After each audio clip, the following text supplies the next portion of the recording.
میدونی چی از شکست ترسناکتره؟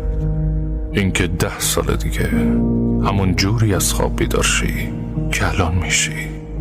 همین نسخه کوفتی، همین عادتا، همین ضعفا، همین اعتماد به نفس قلابی که فکر میکنی تحفه‌ای در حالی که هیچی نیستی. وقتشه همه چیزو زیر و رو کنی، قطعه به قطعه، عادت به عادت، رفیق به رفیق. تغییر اصلا شبیه رشد نیست، شبیه مرگه. چون قرار نیست بهتر شی، قرار چیزی که بودی و چال کنی. تو این راه آدم ها رو از دست میدی، نقطه امن تو از دست میدی، تو رو از دست میدی.